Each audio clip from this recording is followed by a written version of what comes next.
तो स्टूडेंट्स आज की इस वीडियो में बात करते हैं प्रोनाउन चार्ट की। आपने कल इसी चैनल पर एक वीडियो देखा होगा जिसमें मैंने आपको क्लियरली समझाया था प्रोनाउन क्या होता है, प्रोनाउन का सेंटेंस के अंदर हम कैसे यूज करते हैं, जो सेंटेंसेस दिए होते हैं उसमें प्रोनाउन को हम कैसे आइडेंटिफाई करते हैं, हर एक चीज के बारे में कल मैंने आपको बताई थी। हाँ, इतना जरूर मैं आपसे रिक्वेस्ट करता हूं, यदि आपने कल का वीडियो नहीं देखा है तो कल का वीडियो जरूर देखिए। यदि आप कल का वीडियो देखने के बाद यदि आप ये वाला जो वीडियोस देखेंगे ना तो आप एक लिंक है वो बना पाएंगे, आपको एक एक चीज समझ में आएगी। लेकिन फिर भी यदि आपने पहले से कहीं पर प्रोनाउन वगैरह पढ़ा है तो इतना गारंटी देता हूं आज की इस वीडियो में आपका जो प्रोनाउन है वो चुटकियों में समझने वाले हो और एक एक चीज आज आप प्रोनाउन के बारे में जानने वाले हो। ठीक है, अब देखिए बेटा, ये जो प्रोनाउन है आप ये देख रहे हैं ये अलग अलग प्रकार के प्रोनाउन होते हैं, इसलिए इन प्रोनाउन को सिंप्लीफाई करने के लिए कुछ first person, second person, third person में इन प्रोनाउन को डिवाइड किया गया है। जैसे कि जो फर्स्ट पर्सन होते हैं उसमें किस किस प्रकार के प्रोनाउन होते हैं मैं आपको बताऊंगा। First person, second person, third person का इंग्लिश में क्या मतलब होता है वो मैं आपको बताऊंगा। सब्जेक्टिव प्रोनाउन क्या होते हैं, ऑब्जेक्टिव प्रोनाउन क्या होते हैं, पजेसिव एडजेक्टिव क्या होते हैं, सब कुछ बताऊंगा। पजेसिव प्रोनाउन क्या होते हैं, रिफ्लेक्सिव प्रोनाउन क्या होते हैं, सब कुछ मैं आपको बताऊंगा। ठीक है, एक एक चीज बताऊंगा, बस गौर से देखिएगा बोर्ड पर, समझ में आ गया। अब देखिए स्टूडेंट, सबसे पहले मैं आपको यहां पर यह चीज एक्सप्लेन कर देता हूं, आपको कंफ्यूजन हो रहा होगा इंग्लिश में first person, second person, third person कौन होते हैं। तो देखिए स्टूडेंट्स, यदि आपने पहले से थोड़ा बहुत प्रोनाउन पढ़ रखा है तो मुझे पता थोड़ा बहुत आइडिया तो होगा ही, लेकिन नहीं भी पढ़ रखा तब भी मैं आपको एक्सप्लेन कर देता हूं। तो देखिए स्टूडेंट्स, ये जो फर्स्ट पर्सन है इसका मतलब क्या होता है इसको समझो। बेटा, बोलने वाला जो व्यक्ति होता है वो फर्स्ट पर्सन में आता है और जो सुनने वाला जो व्यक्ति होता है वो सेकंड पर्सन में आता है। जैसे कि अभी आप मुझे सुन रहे हो वीडियोस के माध्यम से, तो मैं बोलने वाला फर्स्ट पर्सन, आप सुनने वाले सेकंड पर्सन की एग्जांपल हो। समझ में आ गया। अभी जो थर्ड पर्सन है ये क्या चीज है इसको मैं एक्सप्लेन कर देता हूं। बेटा, जो थर्ड पर्सन है इसका मतलब ये होता है मैं फर्स्ट पर्सन बोलने वाला, आप सेकंड पर्सन सुनने वाले, और मैं और आप मान लीजिए एक ऐसी व्यक्ति या फिर वस्तु के बारे में बात कर रहे हैं जो हमारे बीच मौजूद नहीं है। मान के चलो मैं और आप आपके पिताजी के बारे में बात कर रहे हैं और पिताजी हमारे बीच मौजूद नहीं है, वो कहीं बाहर हैं। ठीक है, तो जो व्यक्ति या वस्तु जिसके बारे में हम अब बात करते हैं लेकिन वो हमारे बीच मौजूद नहीं होता, तो इस प्रकार के जो पर्सन होते हैं उसको हम थर्ड पर्सन बोलते हैं। समझ में आ गया, क्या बोलते हैं? Third person. थर्ड पर्सन कौन होते हैं? जिसके बारे में हम बात कर रहे होते हैं लेकिन वो हमारे बीच मौजूद नहीं है। समझ में आ गया। तो फर्स्ट पर्सन बोलने वाला, सेकंड पर्सन सुनने वाला और थर्ड पर्सन कोई एक ऐसा व्यक्ति है, वस्तु जिसके बारे में हम बात कर रहे हैं। तो तीनों पर्सन आपको समझ में आ गए, मुझे उम्मीद है समझ में आ गए होंगे। अब चलिए बेटा, मैं एक एक चीज का आपको मतलब बताता हूं। देखिए, जब भी हम इंग्लिश पढ़ते हैं ना तो आपने कई बार आई, मी, माय, माइन, यू, इस प्रकार के काफी सारे जो वर्ड हैं वो सेंटेंस के अंदर देखे होंगे, लेकिन कभी आपने जाना है या फिर पहचाना है, कभी आपने सोचा है जो आई है वो किस प्रकार का प्रोनाउन है, जो मी है वो किस प्रकार का प्रोनाउन है, जो माइन है वो किस प्रकार का प्रोनाउन है, आखिर माय सेंटेंस के अंदर क्यों आया? कभी आपने सोचा, कभी आपने इसके बारे में जानने की कोशिश की? नहीं की, क्योंकि कंफ्यूजन था। बेटा, आज ये कंफ्यूजन खत्म होने वाला है, बस गौर से एक एक चीज बोर्ड पे देखिएगा। ठीक है, अब बेटा देखिए, सबसे पहले हम बात करते हैं आई की। तो सबसे पहले मैं आपको बता दूं आई एक प्रोनाउन होता है, लेकिन सेंटेंस के अंदर आई जो होता है ऑलवेज सब्जेक्टिव प्रोनाउन का काम करता है। किसका काम करता है बेटा? सब्जेक्ट का काम करता है। जैसे कि मान के चलो मैं आपसे कहूं मैं आपको पढ़ा रहा हूं, आई एम टीचिंग यू, तो इसमें जो आई होगा बेटा किसका काम करेगा? सब्जेक्ट का काम करेगा, इसलिए सब्जेक्ट वाले कॉलम में दिया गया है। समझ में आ गया। और ये जो आई होता है वो कौन सा पर्सन होता है बेटा? फर्स्ट पर्सन में आता है। आई किस में आता है? फर्स्ट पर्सन में। ये जो जितने भी कॉलम लिखा हुआ है इस कॉलम में जो भी वर्ड आएगा वो सारा सिर्फ फर्स्ट पर्सन में आएगा। इस कॉलम में जो भी जो वर्ड आएंगे सारे यहां से लेके वहां तक सेकंड पर्सन में। ये जो कॉलम है इसमें थर्ड पर्सन यहां से लेके वहां तक जो भी आएंगे ये आपके सामने लिखा हुआ है चार्ट वगैरह। ठीक है, अब देखिए जैसे आई किसका काम करता है बेटा? सब्जेक्ट का काम करता है किसी भी सेंटेंस में, इसका मतलब मैं होता है। अब देखिए कई बार आपने सेंटेंस में मी वर्ड, ये जो है मी वर्ड एम-ई, वो आपने जरूर पढ़ा होगा या फिर देखा होगा। आखिर जो मी होता है वो क्या होता है बेटा? मी भी एक प्रोनाउन ही होता है, लेकिन मी जो है वो ज्यादातर सेंटेंस में ऑब्जेक्टिव का काम करता है। किसका काम करता है बेटा? ऑब्जेक्टिव का काम करता है, इसलिए यहां पे मी रखा गया है। लेकिन जो मी है वो किसका ऑब्जेक्ट होता है बेटा? आई का ऑब्जेक्ट होता है। किसका होता है?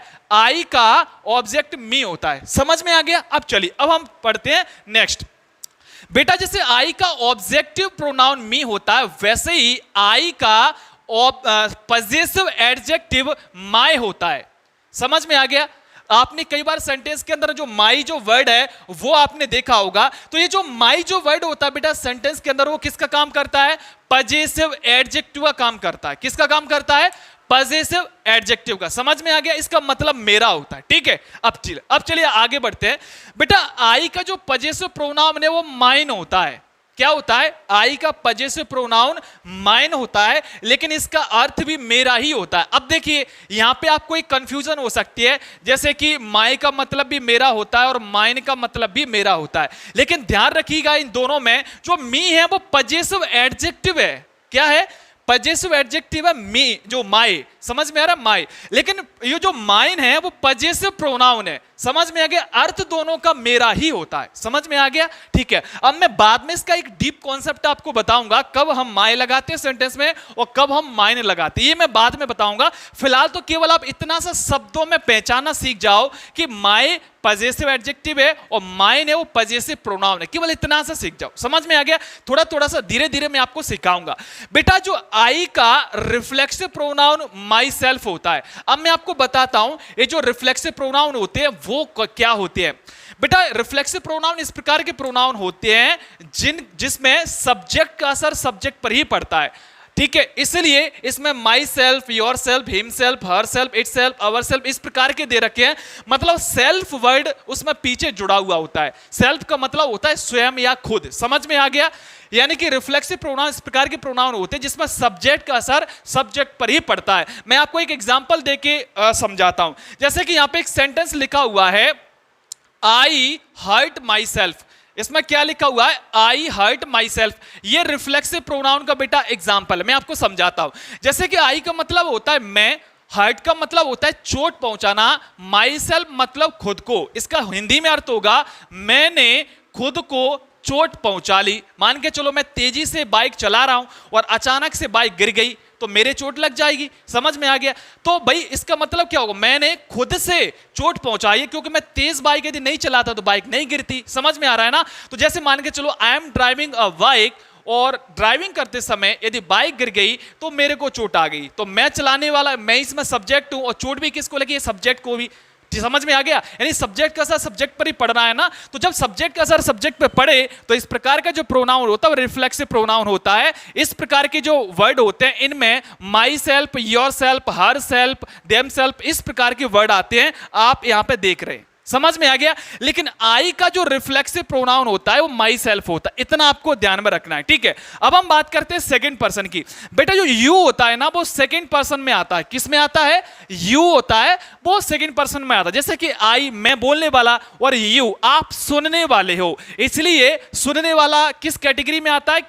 सेकेंड पर्सन की कैटेगरी में। समझ में आ गया? इसलिए यहां पे देखो सेकेंड पर्सन लिखा हुआ, यू इसका एग्जांपल है। ठीक है, अब देखिए यू बेटा सेंटेंस के अंदर किसका काम करता है? सब्जेक्ट का काम करता है। किसका काम करता है? सब्जेक्ट का काम। और यू का ऑब्जेक्टिव भी यू ही होता है, आपने देखा होगा। ठीक है, यू का ऑब्जेक्टिव भी क्या होता है? यू ही होता है, और इसका मतलब भी तुम ही होता है। समझ में आ गया? लेकिन यू का ऑब्जेक्टिव तो यू होता है, लेकिन पजेसिव एडजेक्टिव इसका यू नहीं होता बल्कि योर होता है। मैंने हिंदी में भी इनका सेंस लिख दिया है। योर का मतलब तुम्हारा या आपका। समझ में आ गया? अब देखिए इसका जो योर है वो कौन सा वर्ड है बेटा? ध्यान रखना, पजेसिव एडजेक्टिव है। लेकिन जब हम आगे बढ़ेंगे तो यू का पजेसिव प्रोनाउन योर्स होता है, इसमें केवल एस लग गया।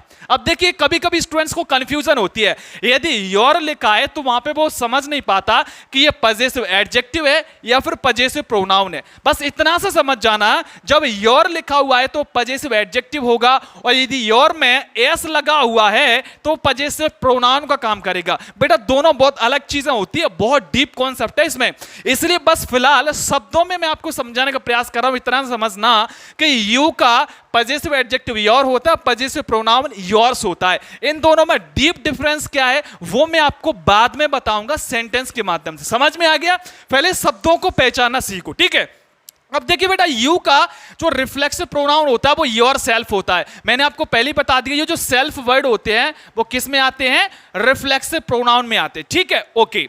अब चलिए हम बात करते हैं थर्ड पर्सन की। अब देखिए बेटा, जो थर्ड पर्सन है उसमें काफी सारे वर्ड आते हैं। जैसे कि थर्ड पर्सन में देखिए यहां पे थर्ड पर्सन लिखा हुआ है, थर्ड पर्सन में ही भी आता है और थर्ड पर्सन में शी भी आता है। बेटा ही आप जानते हैं हमेशा मेल के लिए हम यूज करते हैं और सी हमेशा फीमेल के लिए यूज करते हैं। जितने भी पुरुष हैं उसमें उसके लिए हम ही यूज करेंगे और जितनी भी लड़कियां या फिर महिलाएं हैं, मतलब स्त्रियां हैं, उनके लिए हम सी यूज करेंगे। आप अच्छी तरीके से जानते हैं। तो बेटा देखिए, ही है जो कि थर्ड पर्सन का एग्जाम्पल है। किसका?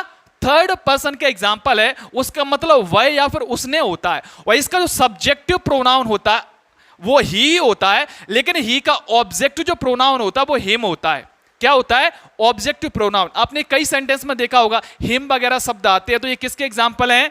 ये ऑब्जेक्टिव प्रोनाउन के एग्जांपल है। बेटा एक तरह से आप ये टाइप्स ऑफ प्रोनाउन नहीं पढ़ रहे हैं, नॉर्मली आप टाइप्स ऑफ प्रोनाउन ही पढ़ रहे हैं, लेकिन कुछ अलग प्रकार के टाइप्स ऑफ प्रोनाउन होते हैं वो मैं आपको बताऊंगा बाद में। लेकिन सब्जेक्ट, ऑब्जेक्ट, पजेसिव फॉर्म में किस प्रकार के प्रोनाउन हो सकते हैं वो आप यहां पे पढ़ रहे हैं। समझ में आ गया? तो हिम क्या है? ही का ऑब्जेक्टिव प्रोनाउन है। अब देखिए, अब इसका जो मैं बात करूं कि पजेसिव एडजेक्टिव क्या होता है ही का, तो बेटा ही का जो पजेसिव एडजेक्टिव होता है वो हिज होता है और इसका मतलब उसका होता है, उसका या फिर उसकी होता है। समझ में आ गया? किसका? ही का। समझ में आ गया? चलिए अब देखिए, इसका जो पजेसिव एडजेक्टिव भी हिज होता है और ही का पजेसिव प्रोनाउन भी हिज ही होता है। पजेसिव एडजेक्टिव आएगा तब भी हिज ही लगेगा ही का, और पजेसिव प्रोनाउन की बात करेंगे तब भी ही का हिज होगा। समझ में आ गया? ये थोड़ा सा आपको याद रखना है। अब देखिए, ही का जो रिफ्लेक्सिव प्रोनाउन क्या होता है, मैंने आपको बताया था ऑब्जेक्ट में केवल सेल्फ लगा दो तो ये क्या बन जाएगा? रिफ्लेक्सिव प्रोनाउन बन जाएगा। मैंने आपको बताया रिफ्लेक्सिव प्रोनाउन इस प्रकार के प्रोनाउन होते हैं जिसमें सब्जेक्ट का असर सब्जेक्ट पर ही पड़ता है। ठीक है, अब हम बात करते हैं सी की। तो बेटा सी क्या यहां पे? Subjective pronoun. सी का ऑब्जेक्टिव प्रोनाउन क्या होगा? ऑब्जेक्टिव प्रोनाउन इसका हर होगा और इसका पजेसिव एडजेक्टिव क्या होगा? पजेसिव एडजेक्टिव बेटा सी का हर ही होता है। तो इसमें कंफ्यूज मत होना कि ये जो सी है हर इसका ऑब्जेक्ट है या फिर इसका पजेसिव एडजेक्टिव है। ये दोनों एक ही वर्ड दोनों जगह लग जाता है, दोनों जगह काम कर जाता है। वो सेंटेंस के अकॉर्डिंग हम चेंज करते हैं, वो मैं बाद में बताऊंगा। पहले शब्दों को पहचानना सीखो, ठीक है, क्योंकि ये बेसिक चीज है। बेटा जो सी है इसका जो पजेसिव प्रोनाउन है वो अलग होता है। जैसे कि यहाँ पे इसका जो पजेसिव एडजेक्टिव हर होता है, इसमें एस लगा दो। देखिए हर में एस लगा हुआ है तो हर्ष हो गया। जो हर्ष होता है वो पजेसिव प्रोनाउन होता है। किसका? सी का। तो ये आपको शब्द है वो याद रखने पड़ेंगे। समझ में आ गया? तो सी का पजेसिव प्रोनाउन क्या होता है? हर्ष होता है। और इसका रिफ्लेक्शन क्या होगा?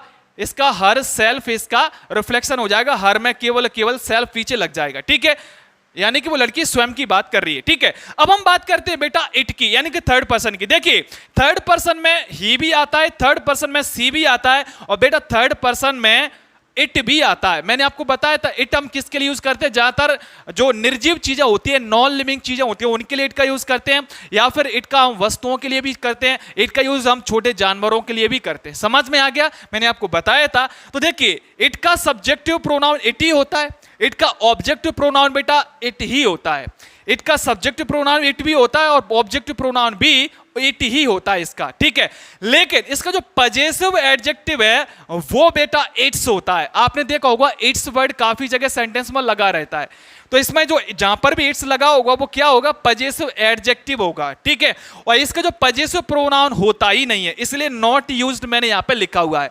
इट का पजेसिव प्रोनाउन होता ही नहीं है, केवल इट का सब्जेक्टिव प्रोनाउन होता है, ऑब्जेक्टिव प्रोनाउन होता है, पजेसिव एडजेक्टिव होता है, लेकिन पजेसिव प्रोनाउन इट का नहीं होता, इसलिए मैंने यहां पे इसको खाली छोड़ रखा है। समझ में आ गया? अब इट का रिफ्लेक्सिव क्या होगा? सेल्फ इसमें लगा दो तो इट सेल्फ आ जाए। क्या आ जाएगा? It self. इसका रिफ्लेक्सिव प्रोनाउन होगा, आप अपनी स्क्रीन पर देख सकते हैं। समझ में आ गया? चलिए अब हम बात करते हैं नेक्स्ट की। अब हम बात करते हैं स्टूडेंट्स प्लूरल फॉर्म में, जैसे कि वी। वी क्या है बेटा? एक प्लूरल वर्ड है। ठीक है, ये जो वी है वो फर्स्ट पर्सन का काम करता है, इसलिए मैं आपको बता दूं फर्स्ट पर्सन में आई और वी ये दोनों आते हैं। फर्स्ट पर्सन आई भी है और फर्स्ट पर्सन वी भी है। आप जानते हैं जो आई है वो सिंगुलर वर्ड है, क्या है, आई सिंगुलर वर्ड है, ठीक है, इसलिए यहां पे लिखा हुआ है। और ये जो वी है क्या है बेटा, प्लूरल वर्ड है, इसलिए मैंने यहां पर कर रखा है प्लूरल, यानी कि फर्स्ट पर्सन में सिंगुलर वर्ड की बात करें तो आई आता है, और फर्स्ट पर्सन में यदि प्लूरल वर्ड की बात करें तो वी आता है। क्या आता है, वी। चलिए इसको हम समझते हैं। तो वी बेटा क्या, एक प्रोनाउन है, लेकिन ये किसका काम करता है सेंटेंस में, सब्जेक्ट का काम करता है, इसलिए सब्जेक्ट के कॉलम में आ जाए, इसका मतलब हम होता है। और बेटा इसका जो ऑब्जेक्ट होता है वी का, वो अस होता है, इसलिए ऑब्जेक्टिव प्रोनाउन में आ जाए। अस क्या है, वी का एक ऑब्जेक्टिव प्रोनाउन है। समझ में आ गया। अब देखिए जो वी है इसका पजेसिव एडजेक्टिव होता है वो आवर होता है। क्या होता है, आवर। आवर, समझ में आ गया, आवर, जो कि आपके सामने स्क्रीन पर है। और इसका जो पजेसिव प्रोनाउन होता है, आवर में एस और लगा दो तो यहां पे आवर्स हो जाएगा। क्या हो जाएगा, आवर्स हो जाएगा। और यदि हमें इसका रिफ्लेक्सिव प्रोनाउन बनाना है तो इसमें केवल वीएस लगा दो, आवर सेल्फ्स हो जाएगा। क्या हो जाएगा, आवर सेल्फ्स। बस एक चीज बेटा ध्यान रखना, प्लूरल वर्ड को रिफ्लेक्सिव में कन्वर्ट करते हैं तो यहां पे सेल्फ्स वर्ड आता है, ठीक है। सेल्फ वर्ड आएगा वो सिंगुलर के लिए आएगा, और जो सेल्फ्स है ना वो प्लूरल के लिए आएगा। समझ में आ गया, ये थोड़ा सा ध्यान रखना। तो हमने वी का तो कर लिया, अब हम बात करते हैं यू का। यू का तो हो ही गया, यहां पर देखिए यू का तो हमने कर ही लिया है, ठीक है, समझ में आ गया। अब हम बात करते हैं थर्ड पर्सन की, दे का। आप जो दे है बेटा वो किस में आता है, थर्ड पर्सन में आता है। जैसे कि मैंने अभी बताया जो थर्ड पर्सन में तीन आते हैं, ही थर्ड पर्सन में, सी थर्ड पर्सन में और इट थर्ड पर्सन में, ये सिंगुलर है। लेकिन जो थर्ड पर्सन का जो प्लूरल प्रोनाउन है वो दे है। क्या है बेटा, दे। दे का मतलब होता है वे। ये क्या है, सब्जेक्टिव प्रोनाउन है प्लूरल फॉर्म में, ठीक है। और इसका ऑब्जेक्ट क्या होता है, दे का सभी लोग जानते हैं, इसका ऑब्जेक्ट देम होता है, ठीक है। और इसका पजेसिव एडजेक्टिव क्या होता है बेटा, देयर्स होता है। अभी आपने काफी बार देयर शब्द को पढ़ा होगा सेंटेंस के अंदर, लेकिन आपको समझ में नहीं आता कि देयर शब्द एक्चुअली में क्या होता है, देयर जो वर्ड होते हैं वो क्या होते हैं। तो जब केवल देयर वर्ड दिखे सेंटेंस के अंदर तो समझ जाना बेटा ये पजेसिव एडजेक्टिव्स हैं। क्या है, पजेसिव एडजेक्टिव्स। जो देयर्स होते हैं वो दे के पजेसिव एडजेक्टिव्स होते हैं, ठीक है। अब इसमें यदि एस लगा दो, देयर्स यदि लिख दो तो ये पजेसिव प्रोनाउन हो जाएंगे। क्या हो जाएंगे, पजेसिव प्रोनाउन। और यदि हम रिफ्लेक्सिव बनाना हो देम का तो केवल देम सेल्फ्स लगा दो तो बन जाएगा इसका रिफ्लेक्सिव प्रोनाउन। मैं बार बार बता रहा हूं बेटा, सेल्फ जो वर्ड होता है वो सिंगुलर के लिए और सेल्फ्स होता है वो प्लूरल के लिए होता है नॉर्मली, ठीक है। और आप एक चीज थोड़ा सा ट्रिक में देख सकते हैं कि जो पजेसिव प्रोनाउन होते हैं उसमें एस पीछे लगा होता है ज्यादातर के केसेस में, तो आप थोड़ा सा याद रखने के लिए ये भी देख सकते हैं कि जो पजेसिव प्रोनाउन है इसमें एस पीछे लगा हुआ है, ठीक है। तो मुझे उम्मीद है अब आप ये जो चार्ट के माध्यम से समझ गए होंगे कि जो फर्स्ट पर्सन है उसमें क्या आता है बेटा, फर्स्ट पर्सन में आई और वी आता है, ठीक है। सेकेंड पर्सन में केवल यू आता है, और थर्ड पर्सन में ही, सी, इट और दे आता है। समझ में आ गया, यहां मैंने लिखा हुआ है। यदि आपको और अच्छे से समझना है तो इसको रजिस्टर पर नोट डाउन कर लेना, आप स्क्रीनशॉट ले सकते हैं, मैं साइड में खड़ा हुआ हूं। और अभी भी किसी प्रकार की प्रॉब्लम है तो आप इस वीडियो के अंदर कमेंट कर सकते हैं, ठीक है। अब बेटा मैं आपको सेंटेंस के माध्यम से समझाता हूं आखिर इस प्रकार का प्रोनाउन कैसे यूज होता है। जैसे कि पहला सेंटेंस दिया गया है, आई हर्ट माई सेल्फ, तो बेटा आई इसमें क्या है, सब्जेक्टिव प्रोनाउन। देखिए इसमें सब्जेक्टिव प्रोनाउन है, और इसमें माई सेल्फ क्या है, रिफ्लेक्सिव प्रोनाउन है। अब आपको सेंटेंस में एक एक चीज समझ में आएगा, ठीक है, गौर से देखिएगा। देखिए दूसरे सेंटेंस में सी हेट्स मी, तो इसमें सी क्या है बेटा, थर्ड पर्सन में सब्जेक्टिव प्रोनाउन है, और मी क्या है बेटा, क्या है, आई का मी ऑब्जेक्टिव है कि नहीं। देखो ऑब्जेक्टिव प्रोनाउन है तो यहां पे मी क्या ऑब्जेक्टिव प्रोनाउन, सी क्या है सब्जेक्टिव प्रोनाउन। अब देखिए इसमें डू यू लाइक इट, इसमें यू क्या है, यहां पे क्या है यू, आपको बताया तो मैंने सब्जेक्टिव प्रोनाउन है। और इट यहां पे क्या है, ये भी सब्जेक्टिव प्रोनाउन हो सकता है, लेकिन इट सब्जेक्टिव प्रोनाउन भी हो सकता है और ये ऑब्जेक्टिव प्रोनाउन भी हो सकता है। समझ में आ गया, तो यहां पर इट ऑब्जेक्ट का काम कर रही है क्योंकि डू यू लाइक इट लिखा हुआ है। समझ में आ गया। अब देखिए एक एक सेंटेंस के अंदर आप एक एक शब्द को पहचान पाएंगे। इसमें देखिए बेटा जो हर्ष है वो क्या है, देखिए हर्ष मैंने बताया था ही का पजेसिव प्रोनाउन है, सॉरी सी का पजेसिव प्रोनाउन है। हर्ष है वो किसका पजेसिव प्रोनाउन है, सी का पजेसिव प्रोनाउन है, ठीक है। इस इसमें हेल्पिंग वर्ब है, ए इसमें आर्टिकल है, और ब्यूटीफुल इसमें एडजेक्टिव है, और साड़ी इसमें नाउन है। समझ में आ गया, ओके। अब चलिए नेक्स्ट सेंटेंस लिखा हुआ है इट इज नाइट, तो यहां पे इट क्या है, सब्जेक्ट का काम कर रहा है क्योंकि इट कभी कभी टाइम को बताने के लिए भी यूज होता है। और नेक्स्ट सेंटेंस है your is a new car, मतलब आपके पास नई कार है, तो बेटा योर इसमें क्या है, एक पजेसिव एडजेक्टिव है। देखिए यू का योर होता है कि नहीं होता, यू का योर पजेसिव एडजेक्टिव है, ठीक है, समझ में आ गया। कार इसमें नाउन है, ठीक है। Our college was closed yesterday, तो इसमें अवर बेटा क्या है, मैंने बताया था, जो अवर वर्ड देखिए इसमें कहां लिखा हुआ है, यहां पे अवर ये है, देखिए पजेसिव एडजेक्टिव है कि नहीं। अब एक एक चीज आप समझ पाएंगे जब भी सेंटेंस के अंदर कहां पर पजेसिव एडजेक्टिव है, कहां पर पजेसिव प्रोनाउन है, ठीक है। अब देखिए white shirt is mine, white shirt is mine, तो माइन क्या है, माइन का मतलब होता है मेरा, और माइन क्या है यहाँ पे पजेसिव प्रोनाउन है। देखिए आई का माइन क्या होता है, पजेसिव प्रोनाउन। तो एक एक चीज यहां पे समझ में आ गया। तो मुझे उम्मीद है कि आपको ये इस चार्ट के माध्यम से एक एक चीज सेंटेंस में समझ में आ गया होगा कि कितने प्रकार के प्रोनाउन का रूप होते हैं और कैसे इस सेंटेंस के अंदर यूज होते हैं। तो बेटा अभी भी कोई डाउट है तो आप इस वीडियो के अंदर कमेंट कर सकते हैं। आज के वीडियो में इतना, इस वीडियो को लाइक, चैनल को सब्सक्राइब करना मत भूलिएगा। नमस्कार, जय हिंद।